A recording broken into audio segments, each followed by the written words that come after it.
આજે ભુજ શહેરમાં ઉપર વરસાદી સિઝન આવી રહી છે. નાલા સફાઈના નામે અત્યાર સુધી સાવ કોઈ કામગીરી કરવામાં નથી આવી.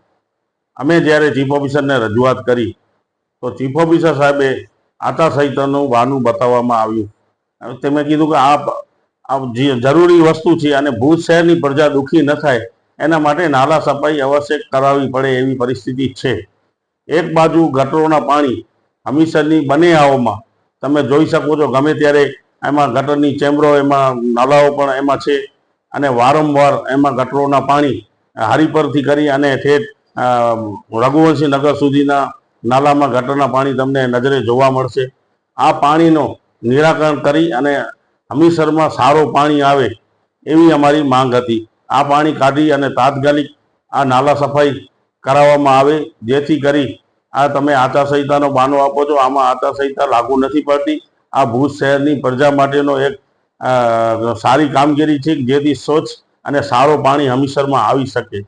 એ અમારી રજૂઆત હતી. બીજી અમારી રજૂઆત એ હતી કે જે વરસાદી પાણીના વેણ, જેમાં ગટરો અત્યારે ભરેલી પડી છે, વેણ બંધ થઈ ગયા છે. અમુક તમે જ્યાં જુઓ ત્યાં અંદર કચરાના ઢગલા પડ્યા છે. હવે જ્યારે આ કામગીરી માટે કોન્ટ્રાક્ટરોને આ કામ આપવામાં આવે છે ત્યારે એવું કહેવામાં આવે છે કે આની અંદર અમારો જીસીપી હારી શકશે નહીં અને એના કારણે નાલા સફાઈ પૂરા થતા નથી. આ રજૂઆત પણ અમે આગલા વર્ષે પણ કરી હતી કે ભાઈ આ વસ્તુ છે એ ખરેખર ખોટી છે. તમે આટલા 18 ને 20 લાખ રૂપિયામાં જો કોન્ટ્રાક્ટ આપતા હો નાલા સફાઈનો, તો આ ખરેખર નાલા સફાઈની એની જવાબદારી હોય છે. એમાં જીસીપી ના હાલે તો બીજો પોતાના માણસો રાખીને પણ કરાવે અથવા હિટાચી લગાવીને પણ કરાવે, ત્યારે જ આ નાલા સફાઈનો પ્રશ્ન હલ થઈ શકે તેમ છે. આના માટે પણ અમે રજૂઆતો કરી છે. ભીડ અત્યારે હાલે ભીડનો તળાવ તમે જોઈ શકો છો કે જળકુંભી માટે અમે સતત લડી રહ્યા છીએ, પણ આજ દિવસ સુધી કોઈ પણ કામગીરી કરવામાં નથી આવી.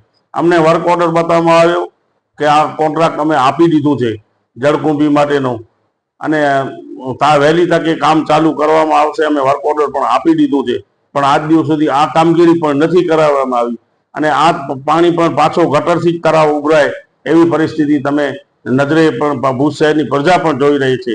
ખરેખર આ વિકાસ ગાંડો થયો હોય તમે જોઈ શકો છો કે આ વિકાસ ભુજનો તો ગાંડો થઈ જ ગયો છે.